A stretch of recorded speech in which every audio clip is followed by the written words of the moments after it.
అయ్యా, ముఖ్యమంత్రి చంద్రబాబు నాయుడు గారు, ఉప ముఖ్యమంత్రి పవన్ కళ్యాణ్ గారు, మీ కూటమి ప్రభుత్వం అధికారంలోకి వచ్చాక ఈ కొద్ది కాలంలో కాశీనాయన జ్యోతి క్షేత్రంలో ఇప్పటికీ 3 సార్లు కూల్చివేతలు జరిగాయి.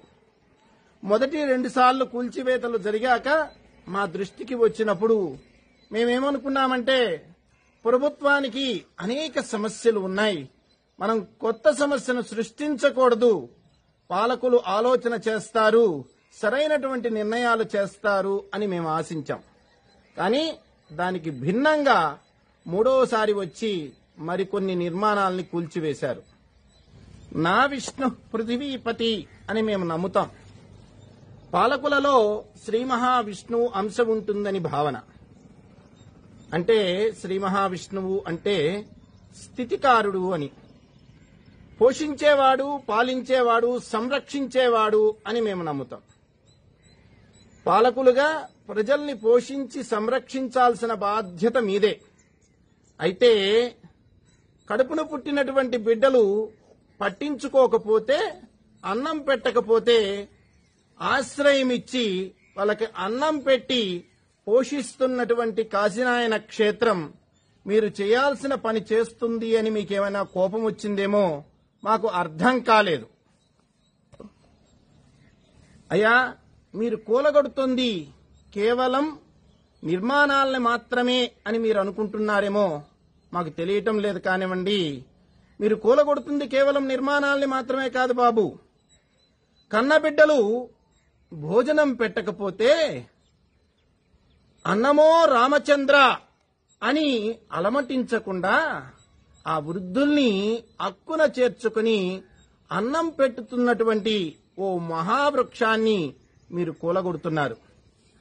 ఏ కులం వాళ్ళు వచ్చారు, ఏ ప్రాంతం నుండి వచ్చారు, ఏ మతం వాళ్ళు వచ్చారు అని చూడకుండా అందరినీ అక్కున చేర్చుకుని భోజనం పెట్టేటువంటి జ్యోతి క్షేత్రాన్ని కూల్చటం ద్వారా ఓ సమతా కేంద్రాన్ని విచ్ఛిన్నం చేస్తున్నాము అనే ఆలోచన మీకు కలగలేదా? ఆలోచన చేయండి.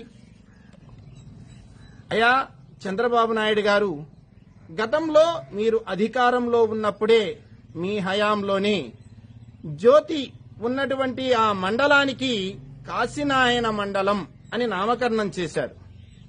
కాశీనాయన మండలంలో కాశీనాయన పేరు ఉండవచ్చు, కానీ కాశీనాయన క్షేత్రం ఉండకూడదు అని మీకేమన్నా అనిపించిందా? మాకు తెలియచేయండి. అయ్యా పవన్ కళ్యాణ్ గారు, మీరంటే మాకు గౌరవం.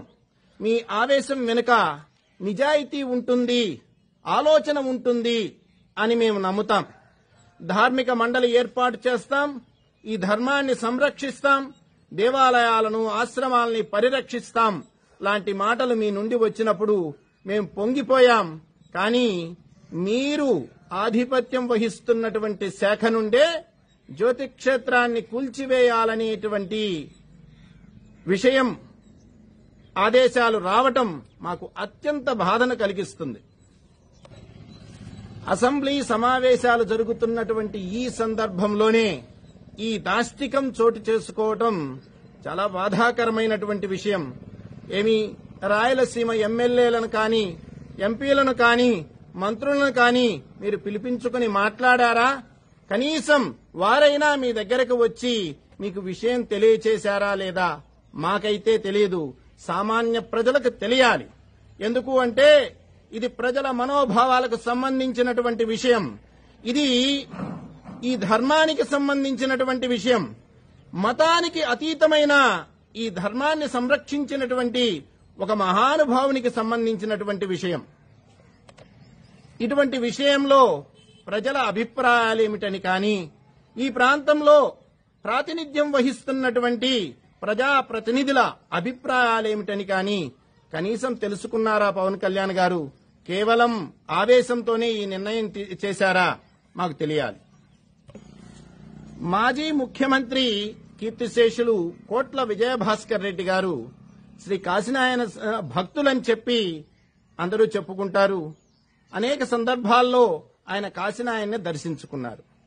అలాగనే తెలుగుదేశం మంత్రిగా ఉన్నటువంటి వీరారెడ్డి గారు కాశీనాయనకి పరమభక్తులని, ఎక్కువగా కాశీనాయన దగ్గరికి వస్తూ ఉండేవారని అందరూ చెప్పుకుంటారు. వారి హయాంలోనే రోడ్లు వేయటం, ప్రభుత్వ ఖర్చులతో కరెంటు అందించటం లాంటి పనులు జరిగాయి. అంతేకాకుండా ఎంపీ నిధులతో అక్కడ కొన్ని నిర్మాణాలు చేశారు. స్త్రీల కోసం మరుగుదొడ్లు లాంటివి నిర్మాణాలు చేశారు. బట్టలు మార్చుకోవడానికి, సిగ్గుదాచుకోవడానికి ఉండేటువంటి ఆ మరుగుదొడ్లను కూడా కూల్చడంలో ఆంతర్యం ఏమిటో సామాన్యుడికి బోధపడటం లేదు.